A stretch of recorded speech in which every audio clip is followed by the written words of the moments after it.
মানুষের বিপদে যেহেতু মানুষ আগায় আসে না, আল্লাহ বলেন বান্দারে তোর দিকে দরদ নিয়ে আমি আল্লাহ আগায় আসতে রাজি না। নীতি আদর্শ সব জায়গায় প্রয়োজন। হাকিম লোকমান বলেন পরের অবস্থাটারে নিজের মনে করবা, নিজের জন্য যেটা ভালোবাসো আরেকজনের জন্য এটাই ভালোবাসবা। দুঃখ দুর্দশা করে দিবেন কে? দুঃখ দুর্দশা পরিবর্তন করার মালিক যদি আল্লাহ হন, তাহলে আল্লাহকে খুশি করেই চলতে হবে। যেই মানুষটা আরেকজন মানুষের মঙ্গল চায়, যেই মানুষ আরেকজনের কল্যাণ চায়, আল্লাহ তার প্রতি খুশি হন। ও লুকমান, দুজন একই মালিকের গোলাম ছিলাম, এত পদোন্নতি আল্লাহ কেমনে দিল? কিসের বদৌলতে আপনি এত মর্যাদাবান হইলেন? আমার তো এখনো দুর্গতি শেষ হয় নাই, আমি মানুষের কাজ করেই পেট চালাই। হাকিম লোকমান বলেন কিছু সিফত নিজের মধ্যে আনতে হবে। আপনি যে মানুষের কাজ করে এখনো পেট চালান, আপনার অনুমান করে সাক্ষী দেওয়ার বদ অভ্যাস কি দূর হইছে নি? এমনি লোকটার হুশ আইসা গেছে যে লোকমান তো এখনো ভুলে নাই ছোটবেলার কথা। হাকিম লোকমান বলেন শোনো, তোমাকে বলছি এবং আমার সামনে যা আছে সবাইকে বলছি। এখন তিনি ওয়াজ ঘুরায় দিলেন, সকলকে উদ্দেশ্য করে ভাষণ দেওয়া শুরু করে দিলেন। শোনো, কোন মানুষ যদি পরের কাজকে নিজের মনে করে হক আদায় করে, কোন একজন দিনমজুর, কোন কাজের মানুষ, বড় মহাসনের পরে চাকরি করে ব্যবসায়, এমন মানুষ আছে না নাই? কর্মচারী, বড় গৃহস্থী চালায়, এমন কর্মচারীও আছে না নাই? কোন একজন কর্মচারী মালিকের কাজটারে যদি নিজের কাজ মনে করে, ডিউটি হক আদায় করে, আল্লাহ পাক রব্বুল আলামিন তার প্রতি দরদি হইবেন। দরদি হইয়া বেশি দিন রাখবেন না, সর্বোচ্চ 12 বছর, এক যুগের মধ্যেই দিন ঘুরাইয়া স্বয়ং তারেও মালিক বানায়া দিবেন। আর যদি নীতি আদর্শ ঠিক না থাকে, তাহলে জায়গা পাল্টাবে না। দেখবেন মাটি কাটরা মানুষ অনেক আছে, জিন্দিগি কাটাইছে ওই যে বালে গোয়ার ভর থেকে মাটি কাটা শুরু হয়েছিল। এখন কুদাল ধরতে কষ্ট হয়, এরপরেও এই কাম আর দূর হয় না। কারণ কি জানেননি? এক দুইটা কারণ না বললে তো হুশ হইতো না আমাদের। সাক্ষী রাখে উষা জাগাত, আর একটু জোরে কর, সাক্ষীটা রাখে উষা জাগাত। আল্লাহ পাক তারে এই জায়গাতেই রাখবো। তোমার মাপটা ঠিক এই উষা জায়গায় রাখার কারণে উঁচা হবে, তুমি উষা হইতা না। কেউ রিক্সা চালায়, শুধু মন্ত্রীরা বেজাল করে তা না, নিচেও বেজাল আছে। বেজাল কি খালি উপরে না নিচেও আছে? সুনামগঞ্জ থেকে কোন রকম বিশম্বরপুর আয়া পৌঁছলেন। এখন বিশম্বরপুর থেকে যে এই ঘনপাড়া আইবেন, কেমনে আইবেন? একটা রিক্সা পাইছেন রাত্রের বাজে 3টা, ফাও স্টারিং এর উপরে, বুদ্ধিমাতার তলে দিয়ে ঘুমাইতেছে সাধুর মাথার। আপনি ও ভাই যাইবেন, ওটা রাইতি চালাই যাই কোন গনপাড়া 300 লাগবো এক রেট। অথচ দিনের বেলায় আপনি 50 টাকা দিয়ে আসতে পারেন। বিপদে পড়ছেন, এখন চায় কত? 50-এর জায়গায় তুমি রাত দেখে 100 নিতে পারো, এই জন্য 300 তো না। মানুষের বিপদে যেহেতু মানুষ আগায় আসে না, আল্লাহ বলেন বান্দারে তোর দিকে দরদ নিয়ে আমি আল্লাহ আগায় আসতে রাজি না। নীতি আদর্শ সব জায়গায় প্রয়োজন। হাকিম লোকমান বলেন, পরের অবস্থাটারে নিজের মনে করবা, নিজের জন্য যেটা ভালোবাসো আরেকজনের জন্য এটাই ভালোবাসবা। দুঃখ দুর্দশা করে দিবেন কে? দুঃখ দুর্দশা পরিবর্তন করার মালিক যদি আল্লাহ হন, তাহলে আল্লাহকে খুশি করেই চলতে হবে। যেই মানুষটা আরেকজন মানুষের মঙ্গল চায়, যেই মানুষ আরেকজনের কল্যাণ চায়, আল্লাহ তার প্রতি খুশি হন। হাকিম লোকমান নসিহত করলেন, এক নাম্বার নসিহত পরের কাজটারে নিজের মনে করে করবা। দুই নাম্বার নসিহত অনুমান বা মিথ্যা অনুমান করে অথবা মিথ্যা সাক্ষী কোনো সময় দিবা না। অনুমান করে সাক্ষী দেওয়া নিষেধ, মিথ্যা সাক্ষী দেওয়া নিষেধ। যারা মিথ্যা সাক্ষী দিয়ে আরেকজনকে বিপদে ফেলায়, যেই জবান দিয়া তুমি মিথ্যা সাক্ষী দিয়ে আরেক মানুষরে বিপদ ফেলাইলা, এই জবানে কালিমা পরে বিদায় হওয়া কঠিন আছে। খুব সাবধান, এমন মামলা কোর্টে আছে না না? বেশিরভাগ কাঠগড়ায় দাঁড়ায় আমার সামনে বাড়িটা দিছে, অথচ হে আসির বাড়ি দিয়েছিল না। আছে না না এরকম বাটপার? হাকিম লোকমান বলেন, মিথ্যা সাক্ষী দিবা না এক নাম্বার। দুই নাম্বার পরেরটারে নিজের মতো মনে করে বিচার করবা। তিন নাম্বার জবান কন্ট্রোল রাখবা, জবান কন্ট্রোল। যেই আয়াতে কারিমা আপনাদের সামনে তিলাওয়াত করেছি, হাকিম লোকমান নিজের সন্তানকে নসিহত করতেন, নিজের সন্তানকে নসিহত করতেন। আমরা সবাই মুসলমান, স্কুলে দিয়ে এটা ভাববেন না যে আমার বাচ্চা মানুষ হওয়ার জন্য স্কুলে দিয়ে দিছি, আমি তার দায়িত্ব কি পালন করতাম। সময় তো এমন চলতেছে, স্কুলে কাগজে কলমে শিক্ষা পাবে, কিন্তু মানুষ হওয়ার শিক্ষা সেখানে নাই। এখন আদর্শবান শিক্ষকের বড় অভাব। আদর্শবান শিক্ষকের বর্তমান বাজারে অভাব। কি শিক্ষা দিবে আপনার সন্তানকে?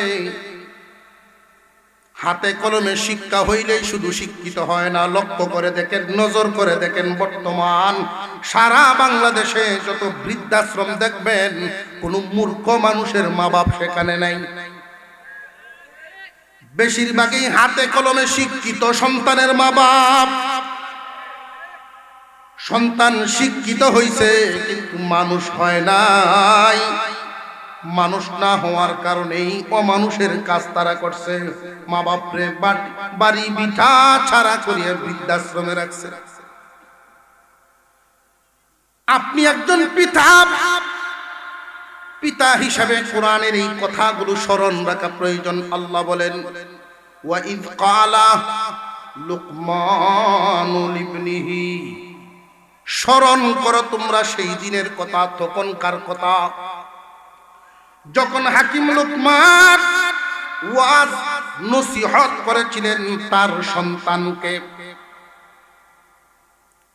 ওয়া হুয়া ইয়াইযুহু, যখন নসিহত করেছিলেন লুকমানুল ইবনিহি ওয়া হুয়া ইয়াইযুহু ইয়া বুনাই।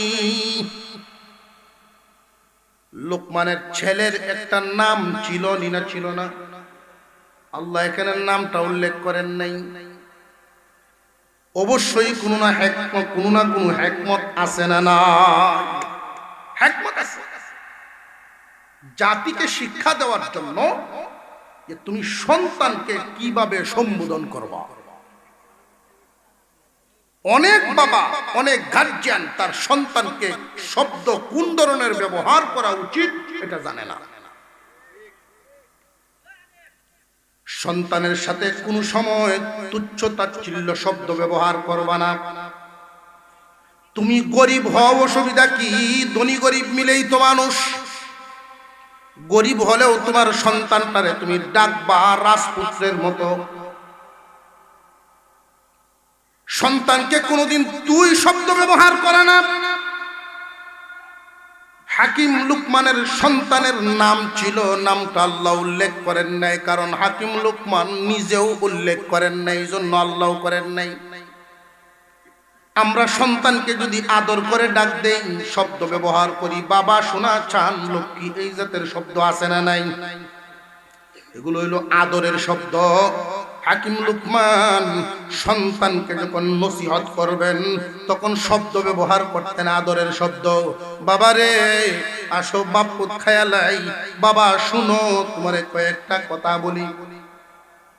কোন পিতা যদি সন্তানকে আদর করে এইভাবে ডাক দেন, নসিহত করে, আমার তো মনে হয় সব সন্তান এই নসিহত শুনতে রাজি। বাবা যদি সন্তানকে আদর করে সম্বোধন করে, আল্লাহ এটাই শিখাইলেন, তোমার সন্তানকে তুমি তাচ্ছিল্যের শব্দ ব্যবহার করবা না, আদরের শব্দ ব্যবহার করে তারপরে নসিহত করো। আদরের শব্দ ব্যবহার করা। আর এখনকার মা বাপ করেটা কি? নামটা পর্যন্ত সুন্দর করে উচ্চারণ করে না। নাম যদি থাকে আব্দুল্লাহ, এটা তো আর বিটাইতে পারে না। নাম হইল রাসেল, ডাকে রাসেল লিয়া।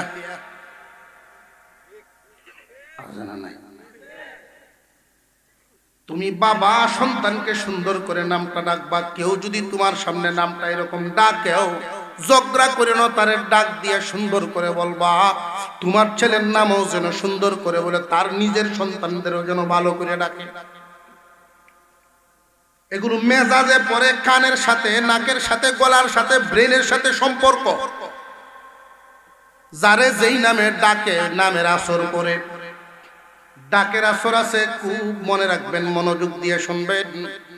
সন্তান বিয়াদব হয়, সন্তান আদবওয়ালা হয় নিজের ঘর থেকে। ঘরে শিক্ষা দিতে হবে আদব কায়দা। তুই তুকার রেরু এরকম না। কত সুন্দর নাম, আব্দুর রশিদ, নামটা সুন্দর না? বাপে আব্দুর রশিদ আর রাখে না। আল্লাহ পাকের সিফতি নাম যদি কেউ রাখে, আব্দুর রহমান নাম রাখে না, আব্দুর রহমানই ডাকতে হবে।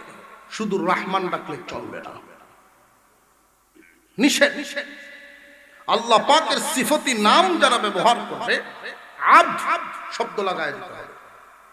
অনেক সন্তানের ক্ষেত্রে দেখি নাম রাখে রাব্বি, মনে হচ্ছে ডাকলেই সব, ডাকলেই সব। হয়তো ফজলে রাব্বি ডাকতে হবে, আব্দুর রব্বি ডাকতে হবে, রব্বিল গোলাম ডাকতে হবে। শুধু রব্বি ডাকলে এর অর্থ হইল আমার খুদা। কোরআন শরীফের শব্দ দেখলে নামটা কেন? আবুল আহাব কুন্নিটা কেউ, এটা আল্লাহ জানে। ফেরাউন, কোরআন শরীফ তাহলে শুধু কেন নাম রাখছে আব্দুর রশিদ, বাপে ডাকে রাশিদ। বাদ খাইতো ডাকতেছে রাশিদ, রাশিদে উনে না। এরপর রাশিদ দিয়া শুনতেছে না। যেই বেড়া কুদান দে ওরা সে গীতা, ওরা সে দেখি বেড়ার অংশ হয়েছে। মুসলমান আদর্শ যদি আমাদের মধ্যে না থাকে, মুসলমানই রইল কই? হাকিম লুকমান তার ছেলেকে ৬,০০০ নসিহত করেছেন পিতা হিসাবে। জীবনে কয় হাজার? সবগুলো তো আর মুখস্থ রাখা বা কারোর জন্য অনুসরণ করা সম্ভব না। এই জন্য উলামায়ে কেরাম এই ৬,০০০ নসিহতের একটা সার নির্যাস বের করেছেন। বের করে ৪ কথায় তারা ঢুকাইছেন ৪টা নসিহত। এই ৪টা নসিহত একজন পিতা যেন তার সন্তানকে করেন। এখানে কারা কারা সন্তানের পিতা আছেন, ছেলে হোক আর মেয়ে হোক, একটু হাত তুলবেন, আমি দেখতাম। অনেক আছেন, আলহামদুলিল্লাহ। সন্তানের পিতা এই কথাগুলো আমল করতে হবে। রাজি আছেন ইনশাআল্লাহ? যখন এই নসিহতগুলো করবেন এমন ভাবে সম্বোধন করবেন যেন তার মনটা নরম হয় আপনার ডাকে, কটুর ভাষায় না, আদরের শব্দ দিয়া। মুসলমান ইমানদার ভাইয়েরা আমার, খুব মনোযোগের সাথে শুনেন। 1 নাম্বার নসিহত, ইহফাজ আরবাআন ফি আরবাঈন। 4টা বস্তুকে হেফাজত করো 4 জায়গায়। ইহফাজ আইনাইকা ফি বুয়ুতিন নাস। পিতা হিসাবে সন্তানকে নসিহত করবা 1 নাম্বার, বাবারে তোমার চোখের হেফাজত করবা বাইরে মানুষের বাড়িতে গেলে। এখানে মানুষের বাড়ির কথাটা উল্লেখ করা হলো কেন? রাস্তাঘাট তো বললেন না, বাজার তো বললেন না। তখনকার সময়ে রাস্তাঘাটে বা বাজারে কোনো মহিলা থাকতো না। যদি এখনকার হালত হইতো তাহলে বাড়ি উল্লেখ করতেন না, বাড়ি নামেই লইল না, কারণ বাড়ি তখন বেটেন থাকে না, বেশিরভাগ বেটেন বাজার আর হতো। হাকিম লোকমান বলেন, ইহফাজ আরবাআন ফি আরবাঈন। 4 বস্তুকে 4 জায়গায় হেফাজত করো। 1 নাম্বার, চোখের হেফাজত করবা রে বাবা, চোখের হেফাজত করবা। হাকিম লোকমান সন্তানকে বলছেন কথাটা।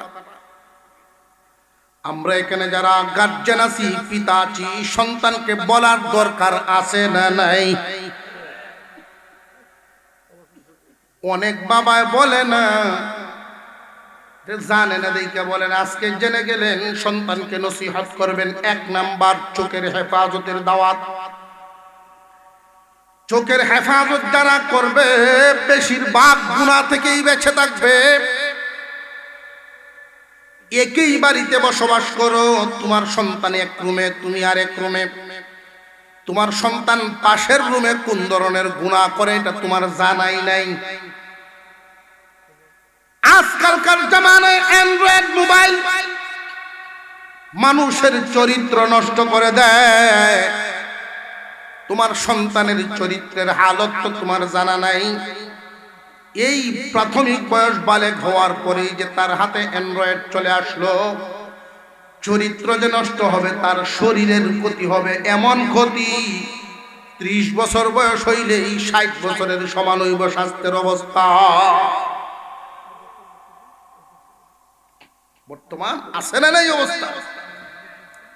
পিতা হিসেবে সন্তানকে নসিহত করবেন, বাবারে চোখের হেফাজত করো। চোখের হেফাজত 1 নাম্বার। আপনি বুঝাইবেন চোখের হেফাজত করবা এই কারণে যে চোখের হেফাজত করে যারা সম্মানী হয় তারা। যেই ছেলেটা, যেই যুবক চোখের হেফাজত করতে পারে না, কারোর বাড়িতে গেলে রাস্তাঘাটে বেগানা নারীদের দিকে যদি বেশি বেশি চোখ তুলে তাকায়, তার ব্যাপারে মহিলাদের অন্তরে ইজ্জত বলতে থাকে না। পিতা হিসেবে নসিহত করে দেওয়া সাবধান, চোখের হেফাজত। 2 নাম্বার, ইহফাজ লিসানাকা ফি মাজালাসাতিন নাস। তোমার জিহ্বার হেফাজত করবা মানুষের মজলিসে। অহেতুক কথাবার্তা বলবা না, যা বলবা সঠিক বলবা। অহেতুক কথা বলবা না, যা বলবা সঠিক কথা বলবা। এর ব্যাখ্যায় মুফাসসিরিনে কেরাম লিখেন, হাকিম লুকমান যেই কথাটা বলছেন, সন্তান রে জবানের হেফাজত করবা, জিহ্বার হেফাজত করবা। পিতা হিসেবে সন্তানকে বলা, বাবা জীবনে কোনোদিন গীবত করবা না, মিথ্যা সাক্ষী দিবা না, কোটি টাকা পাইলেও জবান লড়াইবা না। যার জবানের দাম নাই আল্লাহর কাছেও তার দাম নাই। কথা বুঝে আসতেছে? কালিমা যে আমরা পড়ি, জবান দিয়া পড়ি, এই কালিমার ওজন আছে না নাই? কালিমাওয়ালা জবান দামি জবান।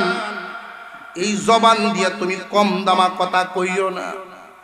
গীবত করা কম দামা কথা, মিথ্যা সাক্ষী দেওয়া কম দামা কথা, খুব সাবধান। এই কথাগুলোর দ্বারাই তুমি অনেক ক্ষতিগ্রস্ত হইয়া যাইবা। 3 নাম্বার, ইহফাজ মিদাতাকা আলা মাইদাতি।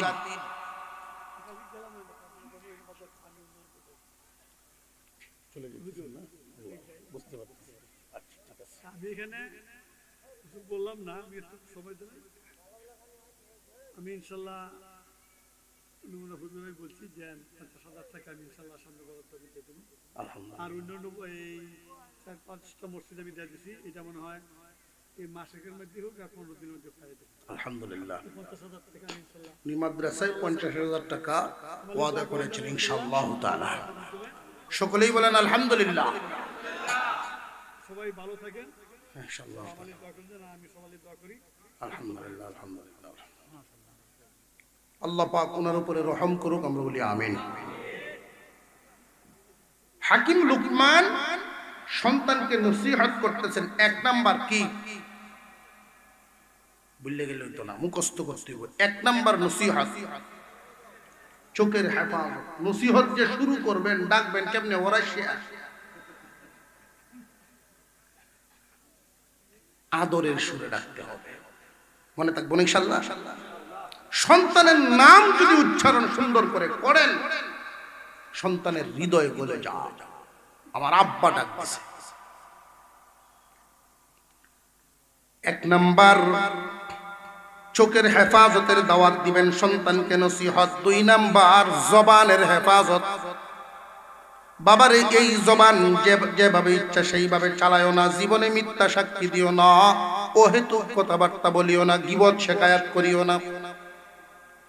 3 নাম্বার দস্তরখানে পেটের হেফাজত করবা।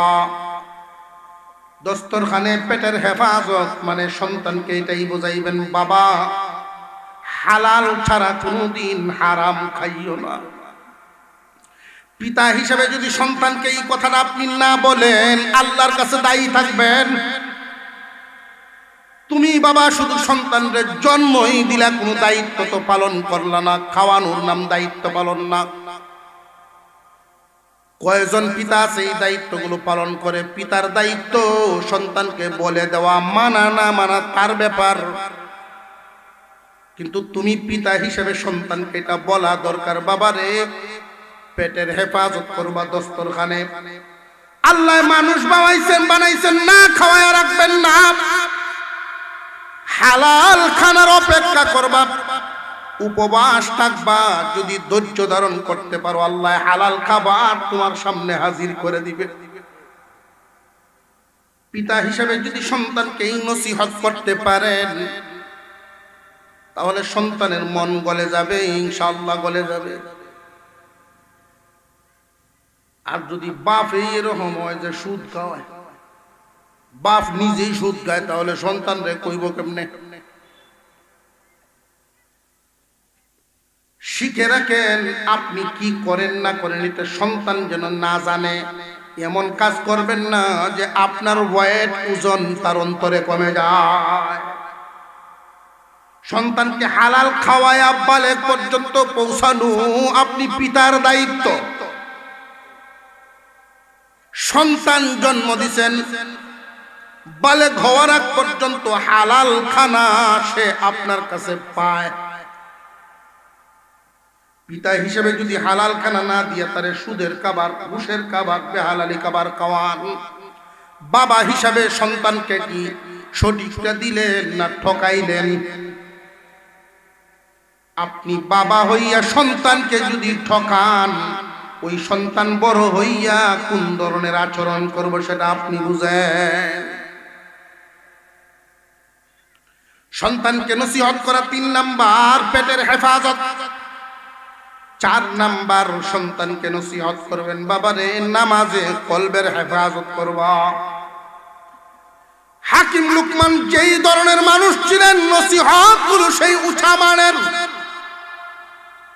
1 নাম্বার চোখের হেফাজত, 2 নাম্বারে জবানের হেফাজত, 3 নাম্বারে পেটের হেফাজত।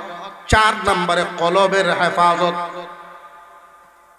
আপনি বাবা যেই দিন থাকবেন না, কবরের কাছে দাঁড়ায়া সন্তানের এই কথাগুলো যখন স্মরণ হবে, আমার আব্বা আমাকে সারা জীবন এই নসিহতগুলো করে গেছে, এই সন্তানের দিলের ভিতরে বাবার মর্যাদা বেড়ে যাবে। যে সমস্ত সন্তানরা বাবার জবান থেকে এই নসিহতগুলো শুনবে, সন্তান পাথর হৃদয়ওয়ালা হলেও জীবনে কোনোদিন এই বাবার সাথে বেয়াদবির সাহস পাইবে না। জীবনে কোনোদিন এই বাবারে ধমক দিয়া কথা বলার সাহস পাবে না। নসিহত করনেওয়ালার সামনে কোনোদিন বেয়াদবি করবে না। সন্তানকে নসিহত করা শিখতে হবে আমাদের।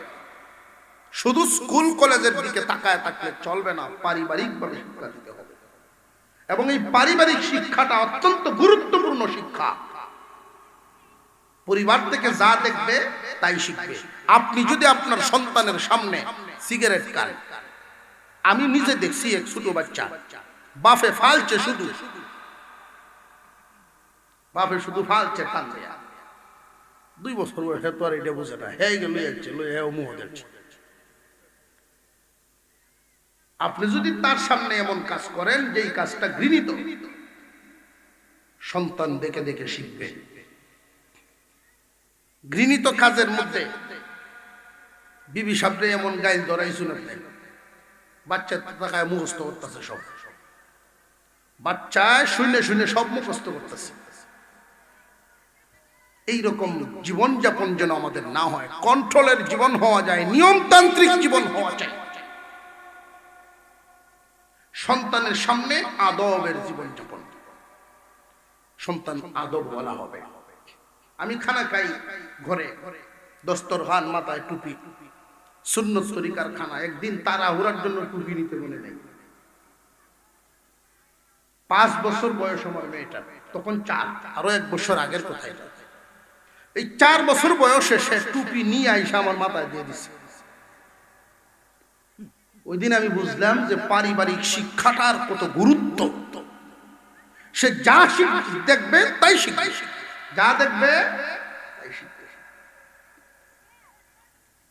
আদব এমন এক জিনিস, আদবের দ্বারা সন্তানকে যদি আপনি আদবওয়ালা করে তুলতে পারেন, এই সন্তানটা আল্লাহর রহমত প্রাপ্ত হবে। এখন যে সুবহানাল্লাহর আওয়াজে বুঝছি যে গুরুস্থান, এখন যে কবরস্থানও বোঝা গেছে।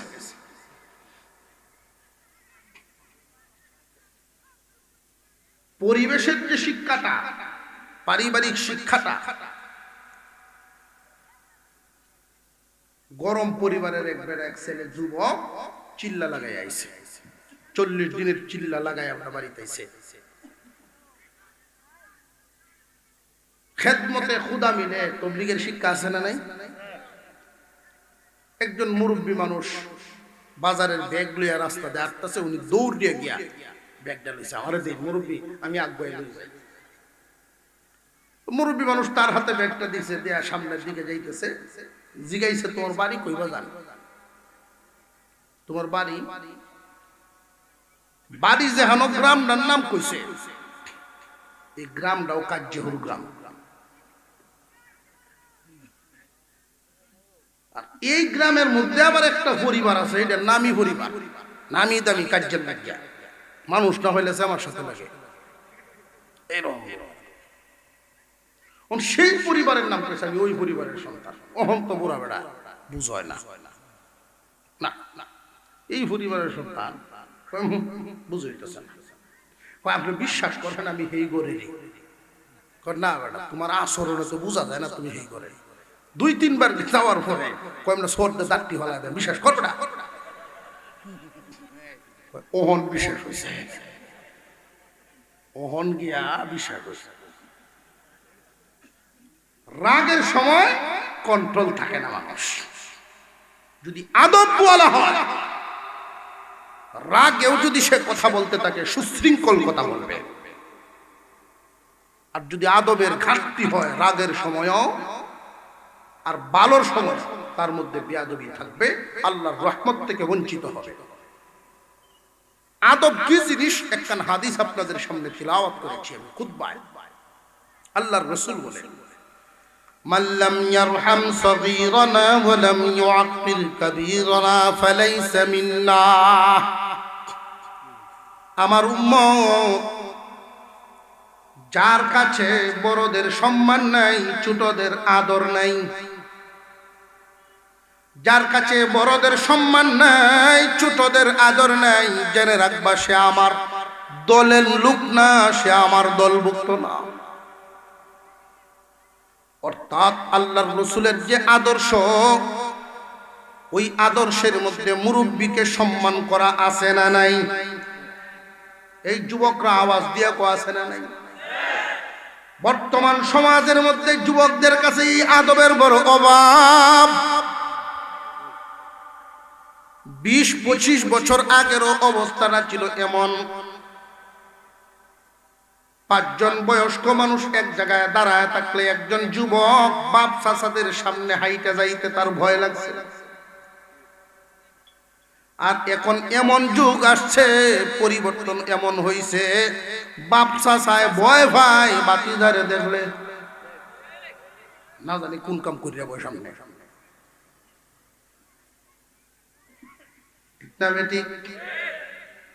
আদব এমন এক জিনিস, যুবকরা জানিয়ে রাখো, আদব এটা মন থেকে। তোমার মধ্যে যদি আদব থাকে, মুরব্বীদের মন থেকে দোয়া আসবে। মানুষের অন্তর থেকে দোয়া পাওয়া যায় আদবের খাতিরে। যেই মানুষটা আদবওয়ালা হবে, দিন দিন তার উন্নতি হবেই, কারণ সে রহমত প্রাপ্ত। আর বেয়াদব মাহরুম আল্লাহর রহমত থেকে। সম্পদের ক্যান্টিনের ভিতরেও যদি তারে ঢুকায় রাখা হয়, সুখী হতে পারবে না। আদব বিরাট এক দৌলতের নাম। ভারতবর্ষে একজন পীর ছিলেন আব্দুর রহিম রায়পুরী রহমতুল্লাহি আলাইহি। এই লাইনে যারা মেহনত করেন, মুরব্বী উলামায়ে কেরাম ওনার নাম জানেন। আব্দুর রহিম রায়পুরী, ওনার পীর মারা গেছে। তো উনি চিন্তা করলেন, আমার তো একজন মুরব্বী ধরা দরকার। উনি গেলেন রশিদ আহমদ গঙ্গুহির দরবারে। হযরত, আপনি তো জানেন আমার পীর ইন্তেকাল করেছেন, আমি আপনার কাছে বায়াত হতে আসছি। রশিদ আহমদ গঙ্গুহি উত্তর দিলেন, আপনি নিজেই তো অনেক বড় একজন পীর, কত মুরিদান আপনার, আমি আপনাকে কি মুরিদ করাম? আপনাকে আমি মুরিদ করতে পারবো না, আপনি তো অনেক বড় পীর। উনি বুঝে ফেলছেন, ঘুরে চলে আসছে। ওনার সকল মুরিদদেরকে দলা করছেন একসাথে, জমা করে উনি বলতেছেন, শোনো, আমি তোমরার পীর হয়ে বইছি, অথচ মুরিদ হওয়ার যোগ্যতা এখনো আমার হয় নাই। পীর হয়ে বসে রয়েছি, মুরিদ হওয়ার যোগ্যতাও এখনো হয়েছে না। আমারে মাফ করো তোমরা। যাকে ভালো লাগে তার কাছে গিয়ে আত্মা শুদ্ধির সবক নেও, আমারে হালতের উপরে ছাড়ো। পরের সপ্তাহে আবার গেলেন হুজুরের কাছে। হযরত, পীর আলী ছাইদিয়া আপনার কাছে হাজির। এই ত্যাগ, এই কুরবানি কেউ দিব? পীর আলীর মস্তক কেউ ছাড়তে চায়? পীর আলীর মস্তক ছাড়তে চায় না। এমন পীরও এখন বাইরে হইতেছে, মুরিদ খুঁজে বেড়ায়। মুরিদ খুঁজে বেড়ায়। সংবাদ যদি হয় যে এনো 4-5 জন মুরিদ আছে, বললে হেনো যাইব বেড়ানে। এইটার নাম বুঝি শান। পীর আলী ছাইরে গেছেন ইসলামের জন্য, মুরিদ করছেন, সবক দিয়া দিছেন। হক্কানি পীর যারা, মুরিদের চাল চলনেই বুঝবে তার মধ্যে কোনটার অভাব। আল্লাহর রাসূল যেইভাবে এক একজন সাহাবীকে এক এক ধরনের কথা বলতেন, বেশি বেশি সবক দিতেন, হক্কানি পীর মাশায়েখরাও তাই করে। আব্দুর রহিম রায়পুরীকে এই হাদিস শোনায় দিলেন যে তুমি ছোটদেরকে আদর করবা, মুরব্বীদের সম্মান করবা। এই সবক দিয়ে দিছে। উনি পূর্বের অভ্যাস অনুযায়ী দুপুরে খানা খায়া একটু ঘুমাইতেন, দুপুরে খানা খায়া, এটাকে কাইলুলা বলা হয়। কেউ যদি এই আমল করে, কাইলুলার আমল, আল্লাহ পাক তার আমল নামায় 1000 রাকাত নফল নামাজের সওয়াব দেন। দুপুরও খায়া একটু খাইতে হয় না মানুষ। নিয়ত যদি এটা রাখেন যে আল্লাহর রাসূল দুপুরে খানা খায়া শুইতেন, আমিও একটু শুইলাম, ঘুম হোক আর না হোক, সুন্নত আদায়ের লক্ষ্যে আপনি 5 মিনিট 10 মিনিট শুয়ে রইলেন, 1000 রাকাত নফল নামাজের সওয়াব পাবেন।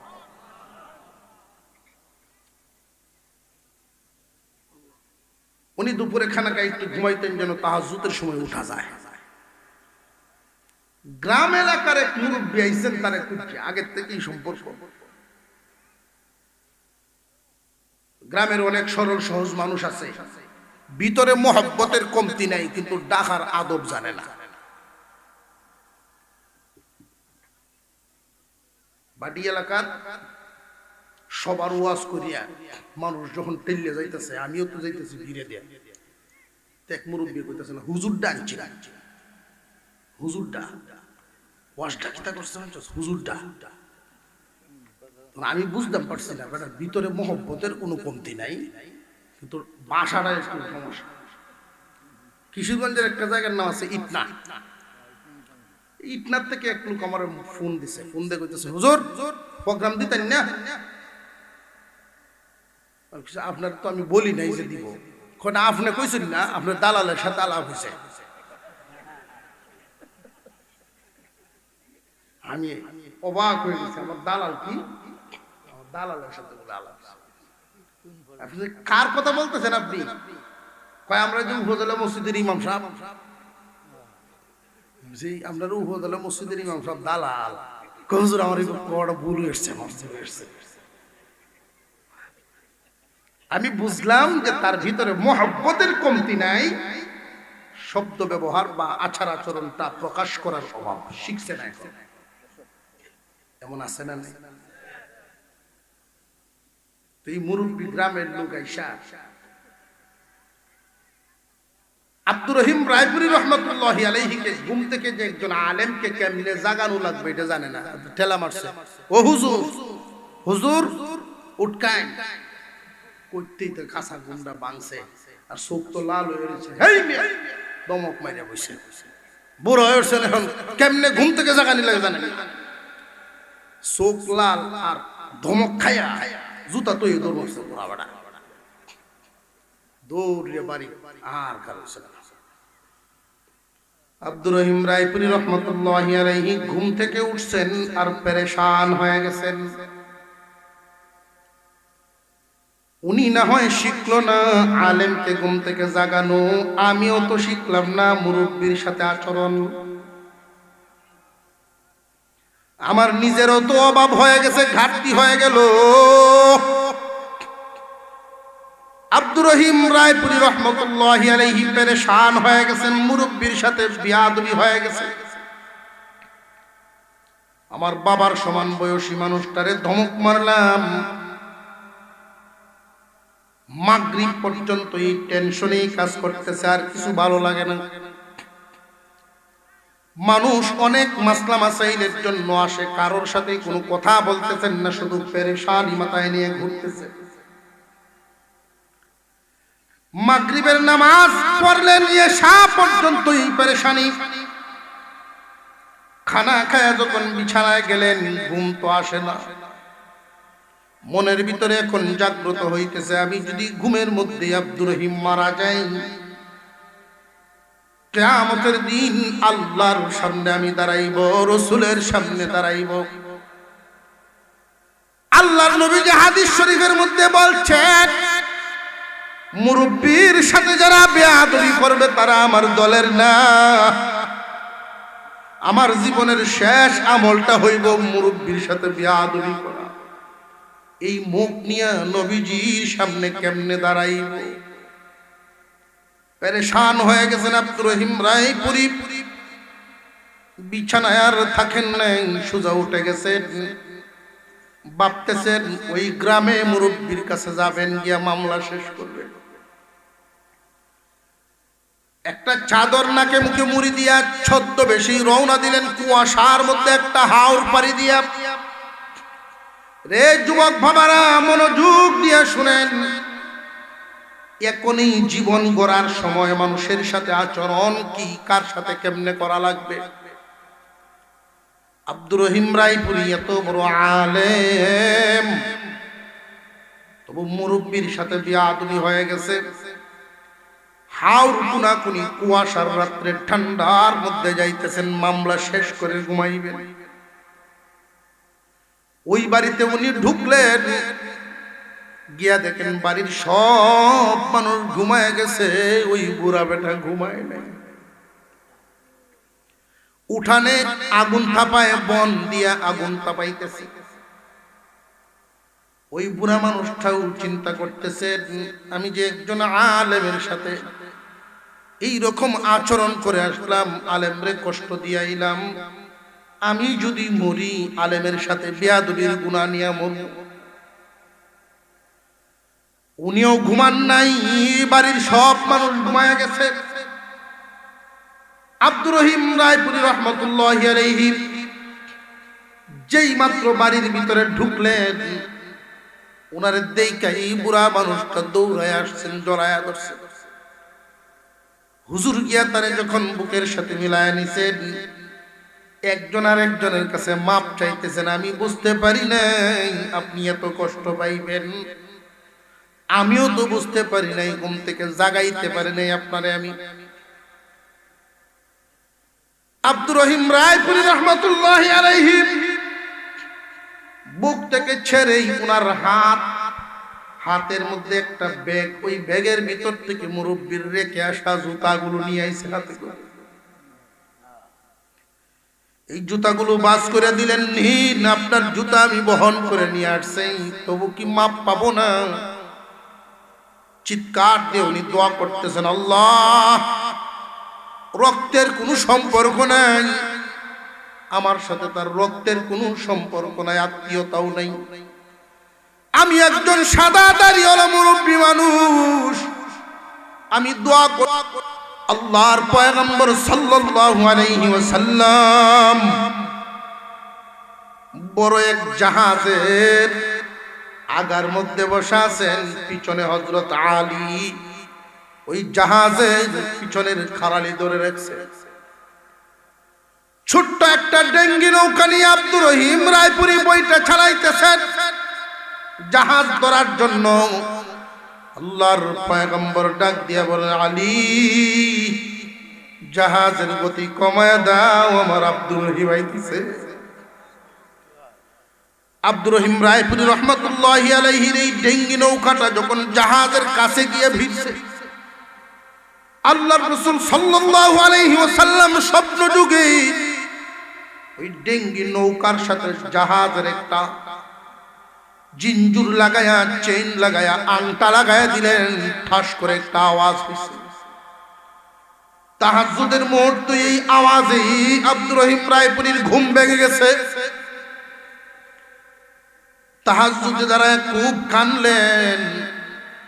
উনি সারা জীবন এই বয়ানটা করতেন, জীবনে কোনোদিন কারোর সাথে বিয়াদবি করব না।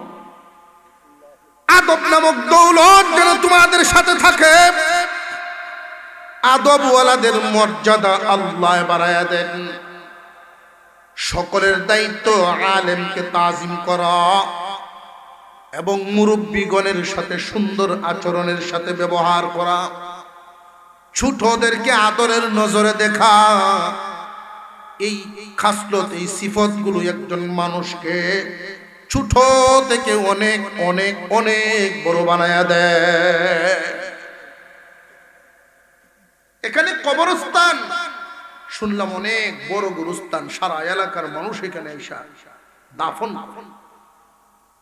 আমরা এখানে যারা আছি জানি না কোন দিন কার এখানে আসতে হয়। আজকে তো ওয়াজে আইছেন, এই ওয়াজে আজকে আসছেন, এখান থেকে ফিরে যাইবেন। কোন দিন 4 জনে 6 জনে কাঁধে করে আনে এখান থেকে আর ফিরত যাওয়া যাবে না। আল্লাহর এক মায়া, আল্লাহর মহব্বত, আল্লাহর দয়া হইছে, কিছু মানুষ উসিলা হয়ে এখানে এক মাদ্রাসা স্থাপন করেছেন, কোরআনের মাদ্রাসা, যেইখানে কোরআন শিক্ষা হয়, কোরআনের আওয়াজ, হেফজখানার আওয়াজ মুর্দে গানের গোরস্থানের আযাব কমায়া দেয়। কবরস্থানের সাথে হেফজখানা হওয়া এটা ভাগ্যের ব্যাপার, সব জায়গায় হয় না। আমরা এখানে যারা আছি প্রত্যেকেরই শেষ ঠিকানা, বেশিরভাগ মানুষের শেষ ঠিকানা এটা। এখানে যেহেতু হিফজখানা হয়ে গেছে আলহামদুলিল্লাহ, আমি কয়েকটা মিনিট সময় মাদ্রাসার স্বার্থে একটু হাত পাতবো আপনাদের কাছে, সর্বোচ্চ 5-7 মিনিট